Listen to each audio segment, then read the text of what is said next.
Hello students, last time कुछ modified versions पढ़े थे हम लोगों ने रेट कांस्टेंट के लिए फर्स्ट ऑर्डर रिएक्शन में, और उसी का एक पार्ट समझाने के लिए मैं एक नए टॉपिक के साथ यहाँ आपसे स्क्रीन शेयर कर रहा हूँ। और टॉपिक वो कुछ, हालांकि ऑर्गेनिक में हम बहुत ज़्यादा पढ़ते हैं, यहाँ पे तो इतना ज़्यादा उसका यूटिलिटी नहीं है, बट स्टिल इस क्वेश्चन को सॉल्व करने के लिए इसका बेसिक इन्फॉर्मेशन होना हमारे लिए बहुत रिक्वायरमेंट रहेगी। ऑप्टिकल एक्टिविटी क्या है और ऑप्टिकल एक्टिव कंपाउंड क्या होते हैं।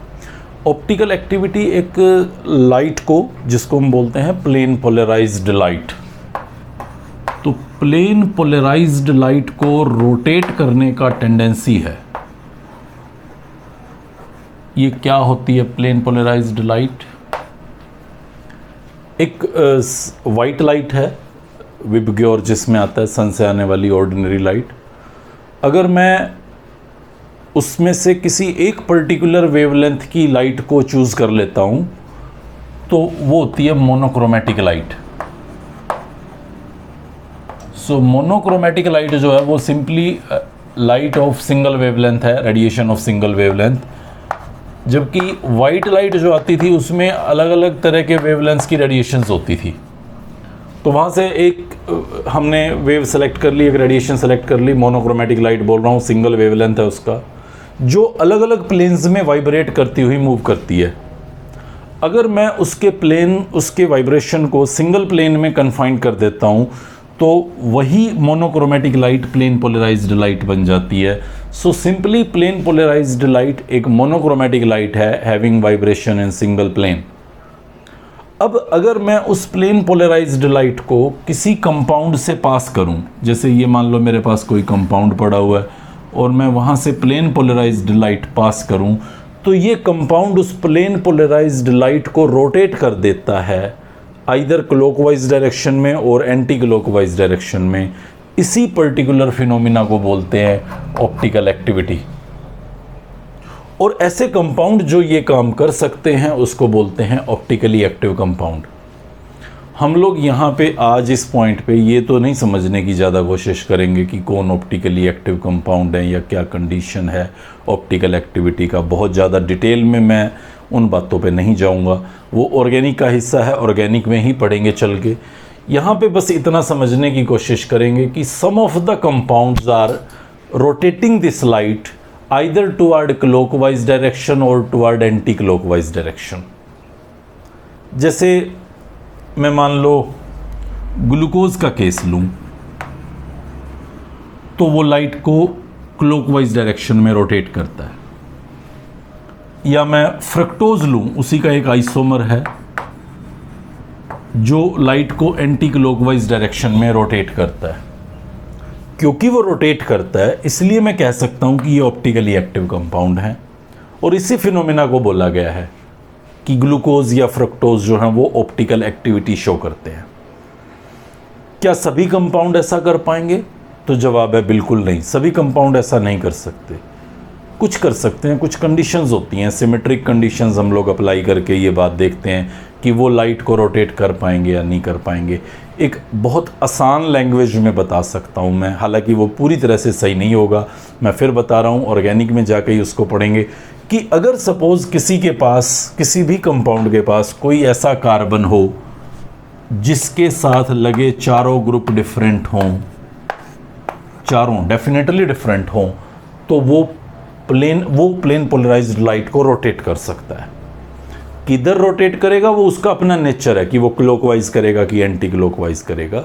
हमें तो बस ये देखना है कि हाँ, अगर कोई ऐसा कंपाउंड है जैसे कि ग्लूकोज फ्रक्टोज, दोनों का अगर मैं आपको स्ट्रक्चर दिखाऊं तो आपको स्पष्ट दिखेगा कि वहाँ ऐसे कार्बन मौजूद हैं जहाँ पे चारों ग्रुप डिफरेंट हों, तो वो लाइट को क्लॉकवाइज या एंटी क्लॉकवाइज डायरेक्शन में रोटेट कर सकते हैं। जैसे ग्लूकोज का मैं बता रहा हूँ वो क्लॉकवाइज डायरेक्शन में रोटेट करता है, जबकि फ्रक्टोज एंटी क्लॉकवाइज डायरेक्शन में रोटेट करता है। मैं ऐसा भी कह सकता हूँ कि कंपाउंड अगर अनसिमेट्रिक है, इनेंशियोमर फॉर्म करता है, non super imposable mirror image है, तो वो ऑप्टिकल आइसोमर्स होते हैं। लेकिन मैं फिर दोबारा से यही सोच रहा हूँ कि हम लोग इसको ज़्यादा ना पढ़ें यहाँ और सिर्फ ऑर्गेनिक के लिए बचा के रखें, अपने उस क्वेश्चन पे फोकस करें। एक हमारे पास इंस्ट्रूमेंट आता है जिसको मैं कहता हूँ पोलैरीमीटर। और वो पोलैरीमीटर हमें angle of rotation means light कितना रोटेट करेगा कोई कंपाउंड, उसके बारे में बताता है। तो ये जो पोलैरीमीटर है ये एक्चुअली आपको ऑप्टिकल रोटेशन के बारे में बताएगा कि कंपाउंड कितना लाइट को रोटेट कर रहा है, क्लॉकवाइज या एंटी क्लॉकवाइज। जैसे इसमें क्या होता है, एक हमारे पास ऐसे सैंपल होल्डर होता है उस पोलैरीमीटर में, जिसके अंदर हम उस सैंपल को रखते हैं, जिसके अंदर हम ऑप्टिकल एक्टिविटी चेक करना चाहते हैं। यहाँ पे कुछ निकोल प्रिज्म लगा रहता है। आई एम नॉट सेइंग निकल, जो मेटल होती है, ये निकोल प्रिज्म एक कंपाउंड है, उसका प्रिज्म लगा रहता है और यहाँ से एक मोनोक्रोमेटिक लाइट पास की जाती है। ये निकोल प्रिज्म जिसको पोलराइजर बोलते हैं वो इस लाइट को पोलराइज कर देता है, सिंगल प्लेन में उसकी वाइब्रेशन को कन्फाइंड कर देता है। और यहाँ पे वो मैंने सैंपल रखा हुआ है या रखूँगा जिसमें मैं ऑप्टिकल एक्टिविटी चेक करना चाहता हूँ। ये फिर एक निकोल प्रिज्म है और उसके बाद यहाँ पे एक एनालाइज़र होता है जहाँ से आप एनालाइज करते हैं निकलने वाली रेडिएशंस को आई से, अपनी आँख से। यहाँ पे आप देखेंगे कि कैसे लाइट रोटेट हो रही है या नहीं हो रही है या किस डायरेक्शन में हो रही है। ये सब बातें ये मैं जस्ट बेसिक स्केलेटन दिखा रहा हूँ पोलैरीमीटर का कि वो किस तरह से काम करता है। यहाँ पे सपोज करो मैंने एक सॉल्वेंट लिया हुआ है जिसको पोलैरिटी से कोई लेना देना नहीं है, तो रेडिएशंस जो हैं मोनोक्रोमेटिक लाइट्स या प्लेन पोलराइज्ड लाइट वो यहाँ से एज इट इज़ पास होकर स्ट्रेट फॉरवर्ड हमें दिखाई दे रही है। ये आपका वो जो एनालाइज़र है उसको यहाँ ऐसे फ्रंट व्यू में देखें आप, तो यहाँ पे वो इस तरह से आपको लाइट आती हुई दिखाई देगी। ये कंप्लीट मैक्सिमम ब्राइटनेस या मैक्सिमम डार्कनेस पे भी सेट हो सकता है, या ऐसा भी हो सकता है कुछ लाइक आई शुड से कि वो इस तरह से एक हाफ पार्ट आपको डार्क दिखाया जा रहा है और हाफ लाइट दिखाया जा रहा है। कई तरह के पोलैरीमीटर्स अवेलेबल रहते हैं, ब्राइटनेस के एक्सटेंट से भी हमें आइडिया हो जाता है, और इस तरह से हाफ डार्क हाफ वाइट दिखा के भी मैं अपनी बात को समझाने की कोशिश कर रहा हूँ। एक्चुअल प्रैक्टिस हम लोग यहाँ पे नहीं समझने की कोशिश कर रहे। ये वाला हिस्सा मान लीजिए आपका डार्क है और ये वाला मान लीजिए आपका वाइट है, ये सिर्फ समझने के पॉइंट ऑफ व्यू से मैं समझा रहा हूँ। अभी यहाँ पे सिर्फ वाटर रखा हुआ था। अब क्या होता है, जैसे ही मैं इसके अंदर कोई केमिकल कंपाउंड डालता हूँ, जैसे मान लो मैंने सुक्रोज डाल दिया, तो सुक्रोज जैसे ही मैं इसके अंदर डालता हूँ, अब लाइट को पास करता हूँ, तो क्योंकि सुक्रोज एक ऑप्टिकली एक्टिव कंपाउंड है, मतलब लाइट को वो क्लॉकवाइज या एंटी क्लॉकवाइज डायरेक्शन में घुमाने की कैपेसिटी रखता है। हालांकि मुझे पता है क्लॉकवाइज घुमाता है, बट एज सच हम किसी कंपाउंड के लिए ऐसे नहीं बोल सकते कि भाई कन्फर्म्ड है ये वजह है जिसकी वजह से क्लॉकवाइज घुमाता है। बट चलो ठीक है, सुक्रोज मुझे पता था कि वो क्लॉकवाइज घुमाता है। जैसे ही मैं इसको यहाँ सुक्रोज को डालता हूँ पानी के अंदर और फिर प्लेन पोलराइज्ड लाइट को यहाँ से पास करता हूँ, तो मैं क्या देखता हूँ कि ये जो लाइट है वो कुछ रोटेट होके, या मैं अलग फिगर पे दिखा देता हूँ, ये लाइट कुछ रोटेट हो जाती है, लाइक दिस वो रोटेट हो जाती है। ये आप देख सकते हैं कि ये क्लॉकवाइज डायरेक्शन में रोटेशन हो रहा है लाइट का, जिसकी वजह से मैं कह सकता हूँ कि हाँ ये ऑप्टिकली एक्टिव होगा क्योंकि उसने लाइट को रोटेट किया है। मैं ये कह सकता हूँ कि ये डेक्स्ट्रो रोटेटरी होगा क्योंकि इसने एंटी क्लॉकवाइज डायरेक्शन, सॉरी, इसने क्लॉकवाइज डायरेक्शन में लाइट को रोटेट किया। जो भी क्लॉकवाइज डायरेक्शन में रोटेट करेंगे उनको डेक्स्ट्रो रोटेटरी बोलते हैं, जो एंटी क्लॉकवाइज डायरेक्शन में रोटेट करेंगे उनको लीवो रोटेटरी बोलते हैं। तो सुक्रोज डेक्स्ट्रो रोटेशन शो कर रहा था, मतलब डेक्स्ट्रो रोटेशन यानी कि क्लॉकवाइज डायरेक्शन में लाइट को रोटेट कर रहा था। वहीं अगर मैं सपोज करें यहाँ पे सुक्रोज की बजाय मान लो ग्लूकोज डाल देता हूँ, तो ग्लूकोज भी ऐसे ही कुछ लाइट को रोटेट करता था, उसका कुछ अपना एक एंगल ऑफ रोटेशन होता था। स्पेसिफिक एंगल ऑफ रोटेशन हम कैलकुलेट कर सकते हैं, हमारे पास कुछ फार्मूलाज होते हैं, लेकिन मैं डिटेल उसके ऊपर यहाँ पे भी अभी डिस्कशन नहीं करना चाहता। एक एंगल ऑफ रोटेशन होता है, यहाँ पे कितना आपने मटेरियल डाला उस पर डिपेंड करता है, यहाँ जो ट्यूब ली हुई है उसकी लेंथ क्या है उस पर डिपेंड करता है। एक स्पेसिफिक एंगल ऑफ रोटेशन होता है जो 1 ग्राम पर ml लेंथ के अंदर जो कंपोनेंट प्रेजेंट हैं उसके अंदर निकाला जाता है, तो हम लोग उस चक्कर में नहीं पड़ेंगे। Specific angle of rotation fix रहेगा, आप यहाँ पे कितना ही अमाउंट ले लें, बट एंगल ऑफ रोटेशन बदलता रहेगा अगर आप यहाँ पे अमाउंट बदलेंगे तो। बट मैं सिर्फ क्लॉकवाइज और एंटी क्लॉकवाइज घूमने की स्टोरी सुना रहा हूँ अभी फ़िलहाल। तो ये क्लॉकवाइज डायरेक्शन में लाइट घूम गया तो इसका मतलब ये डेक्स्ट्रो रोटेटरी है। तो ग्लूकोज भी ऐसा ही करता था, तो वो भी ऑब्वियसली आई विल कॉल कि वो डेक्स्ट्रो रोटेटरी था। अगर मैं यहाँ पे सपोज करो फ्रक्टोज डाल देता हूँ, तीसरा एक्सपेरिमेंट है ये मेरा, पहले मैंने सुक्रोज डाला, फिर ग्लूकोज डाला, अब मैं फ्रक्टोज डाल रहा हूँ। तो जब मैं फ्रक्टोज डालता हूँ तो फिर मैं क्या देखता हूँ कि लाइट जो है ना वो एंटी क्लॉकवाइज डायरेक्शन में रोटेट हो गई है, लाइक दिस, यूँ घूम गई है। तो फिर मैं फ्रक्टोज को बोल देता हूँ कि हाँ वो लीवो रोटेटरी कंपाउंड है। तो इस तरह से मैं, ऐसा भी हो सकता है, ऐसे भी कई ऑर्गेनिक कंपाउंड मुझे मिल सकते हैं, लाइक जैसे मैं आपको यहाँ पे CH2Br2 दे दूँ, तो ये डेफिनेटली अगर मैं इसके अंदर डालूंगा तो मुझे किसी तरह का कोई रोटेशन दिखाई नहीं देगा, जैसी लाइट पहले दिख रही थी वैसी ही दिखती रहेगी। तो फिर मैं बोल दूंगा कि हाँ ये ऑप्टिकली इनएक्टिव है, ये कोई ऑप्टिकल एक्टिविटी शो नहीं करता। कारण भी बता सकता हूँ, यहाँ पे कोई ऐसा कार्बन नहीं दिख रहा मुझे जिसके साथ चारों ग्रुप डिफरेंट हो, 2 H लगे हुए हैं, 2 Br लगे हुए हैं, तो मैं इसको बोल सकता हूँ कि हाँ ये ऑप्टिकली एक्टिव नहीं है, इनएक्टिव है, मतलब लाइट के साथ किसी तरह का कोई छेड़छाड़ नहीं करेगा, उसे क्लॉकवाइज या एंटी क्लॉकवाइज डायरेक्शन में रोटेट नहीं करेगा। तो ये हमें एलिमेंट्री जानना था, what is this optical activity और ऑप्टिकल एक्टिव कंपाउंड। इन्हीं से रिलेटेड हमारे पास कुछ आइसोमर्स बनते हैं जिनको हम ऑप्टिकल आइसोमर्स कहते हैं। ऑप्टिकल आइसोमर्स 2 अलग अलग कंपाउंड्स होते हैं, 2 अलग अलग कंपाउंड्स। जैसे मैं यहाँ पे आपको दिखाऊं, सपोज करें मैं यहाँ CHD Br और Cl ये दिखा रहा हूँ आपको, और एक मैं ये बना देता हूँ CDBr H और Cl। D सिंपली एक आइसोटोप लिया हुआ है मैंने H का, हाइड्रोजन का। तो मैं कह सकता हूँ कि ये एक ऑप्टिकल एक्टिव सेंटर है, मतलब ये कार्बन 4 डिफरेंट ग्रुप पोजेस किए हुए है, ये कार्बन भी 4 डिफरेंट ग्रुप पोजेस किए हुए हैं, तो ये भी ऑप्टिकली एक्टिव होगा, ये भी ऑप्टिकली एक्टिव होगा, दोनों ऑप्टिकली एक्टिव कंपाउंड होंगे। थोड़ा और ध्यान से देखता हूँ तो लगता है यार ये क्या, ये तो सेम ही है दोनों, इनमें कोई फ़र्क थोड़ी है। ये भी एक कार्बन के साथ 4 वाई ग्रुप है, यहाँ भी एक कार्बन के साथ 4 वाई ग्रुप हैं, तो एक ही होंगे। हाँ एक तो हैं, बट एक्चुअली दोनों आइसोमर्स हैं। आइसोमर्स है, हाँ आइसोमर्स क्या होते थे, having same molecular formula different structure. तो क्या इनका स्ट्रक्चर डिफरेंट है? एक्चुअली ऑप्टिकल आइसोमर्स वो होते हैं जिनका behaviour toward plane polarised light different होता है। मतलब एक अगर लाइट को क्लॉकवाइज घुमा रहा होता है तो दूसरा लाइट को एंटी क्लॉकवाइज घुमा रहा होता है। As such physical chemical properties में कोई फ़र्क नहीं होता, देखने पे उनकी लुक्स एक जैसी लिखेंगी, फॉर्मूला तो एक जैसा होता ही आइसोमर्स का।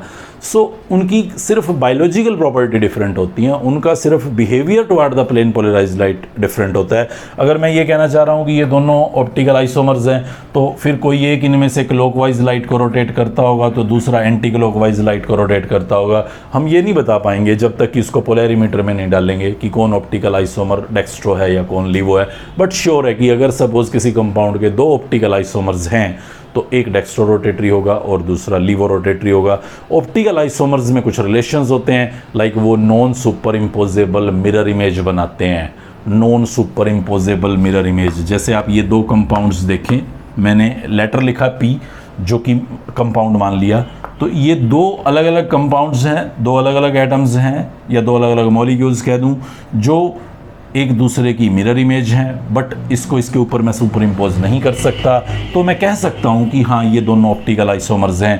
लेकिन इसको अगर आप देखें, मान लो ये 2 अलग अलग एटम्स हैं या 2 अलग अलग कंपाउंड्स हैं और दोनों एक दूसरे की मिरर इमेज हैं, ये मिरर लगा रखा है मैंने, दोनों एक दूसरे की मिरर इमेज हैं और आप इस मिरर इमेज को इसके ऊपर सुपर इम्पोज कर सकते हो, तो मैं ये कह सकता हूँ कि ये सुपर इम्पोजेबल मिरर इमेज होंगे। ये 2 अलग अलग एटम्स या molecules super imposable mirror image होंगे, तो मतलब ऑप्टिकली इनएक्टिव होंगे। जबकि ये 2 non super imposable mirror image होंगे, तो मैं कह सकता हूँ कि ये ऑप्टिकली एक्टिव होंगे, ये इनएक्टिव, ये एक्टिव। तो इस तरह से हम लोग कुछ ऑप्टिकल एक्टिविटी के बारे में स्टडी करेंगे आगे चल के। आज तो मैं काइनेटिक्स पे आपको लेके चल रहा हूँ और काइनेटिक्स से रिलेटेड एक प्रॉब्लम यहाँ पे आपसे शेयर करता हूँ। क्वेश्चन देखें यहाँ पे एक बार, the inversion of cane sugar was studied, और ये रीडिंग्स दे रखी हैं, कैलकुलेट रेट कांस्टेंट के या हाफ लाइफ कुछ भी कह दें for this first order decomposition. Inversion of cane sugar का मतलब क्या है, पहले तो हम ये समझ लें एक बार। ये हमारे पास केन शुगर है C12H22O11। बाई नेचर अगर मैं आपको बताऊं तो ये एक डेक्स्ट्रो रोटेटरी कंपाउंड है, मतलब इसका जो एंगल ऑफ रोटेशन है वो क्लॉकवाइज डायरेक्शन में रहता है अगर प्लेन पोलराइज्ड लाइट इसमें पास की जाए। और जब मैं इसको हाइड्रोलाइज करता हूं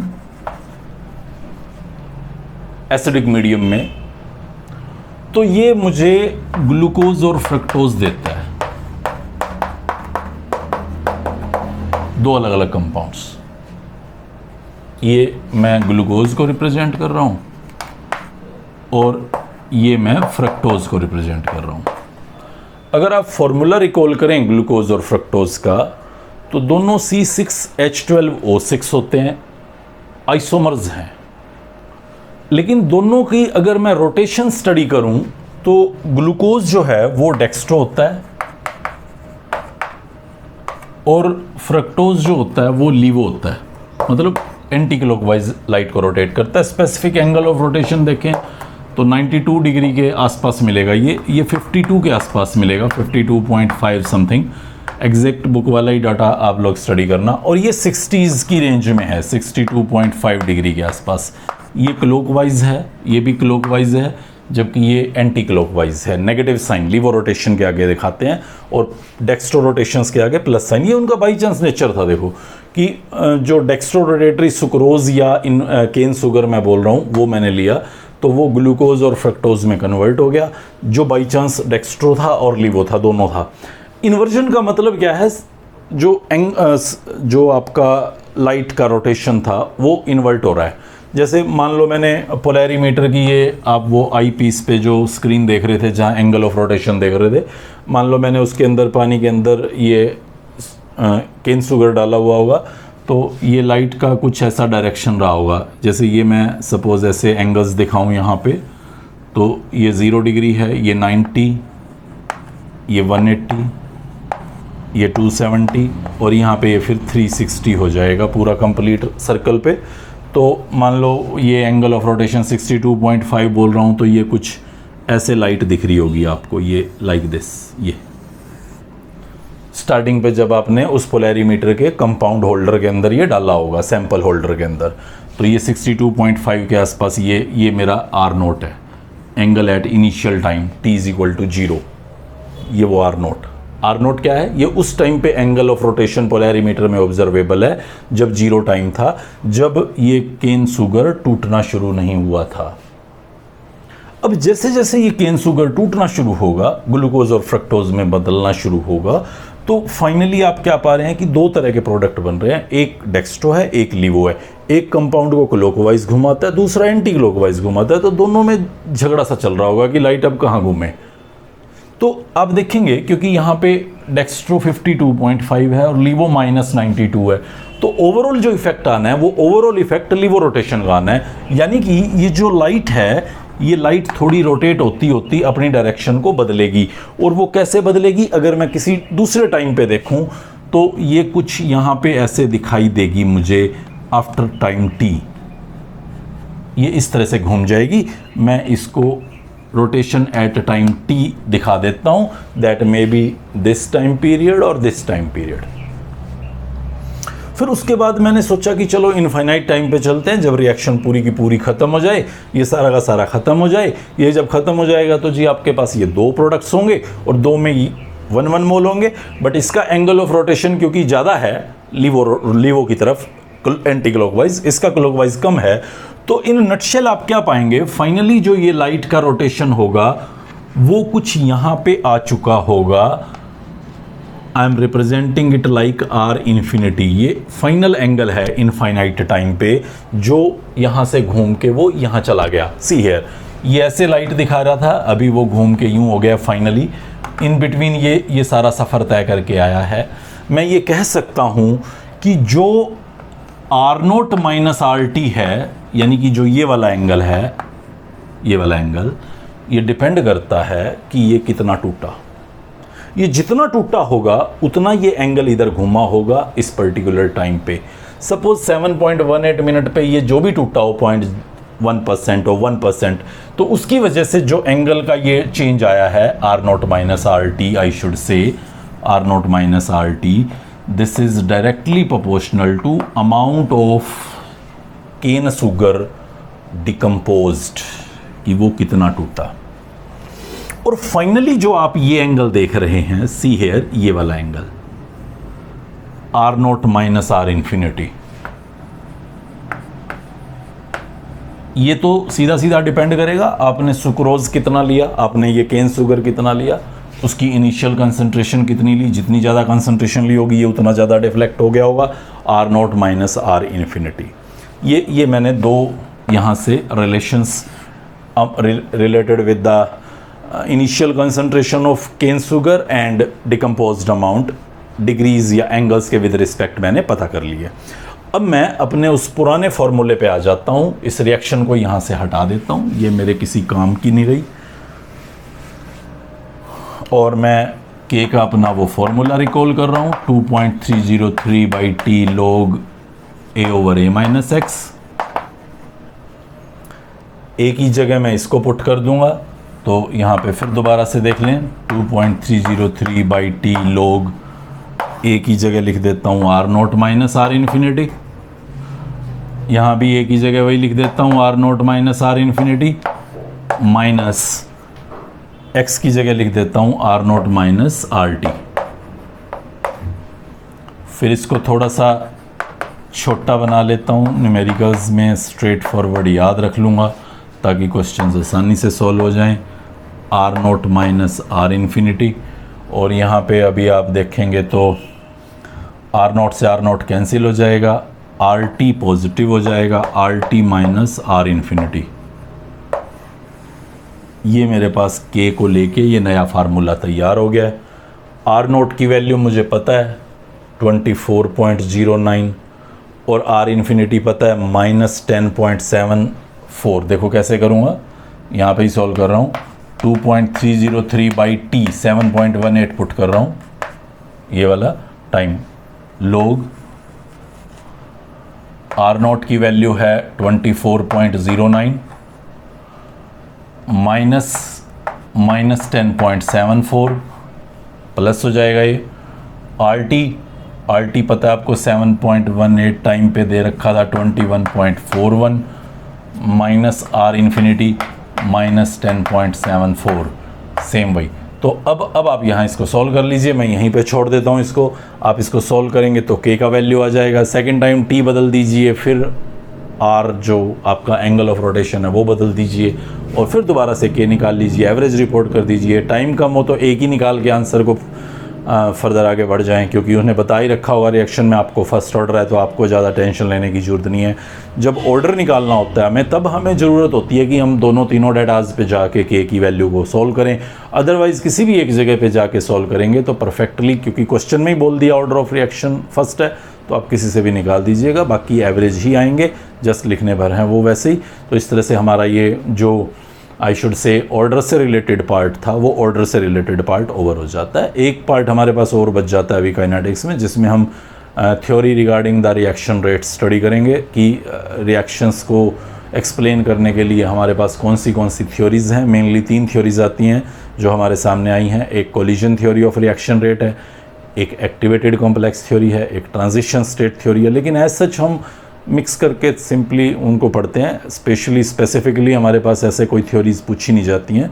एक कॉन्सेप्ट है एक्टिवेशन एनर्जी का कॉन्सेप्ट, उस एक्टिवेशन एनर्जी के कॉन्सेप्ट को हम अच्छे से समझ के उसके न्यूमेरिकल्स करना चाहते हैं। सो बहुत ही इंपॉर्टेंट पार्ट रहता है वो कि टेम्परेचर किस तरह से रेट कांस्टेंट के को बदलता था। हम लोग नेक्स्ट लेक्चर में उसको स्टार्ट करेंगे। Good bye.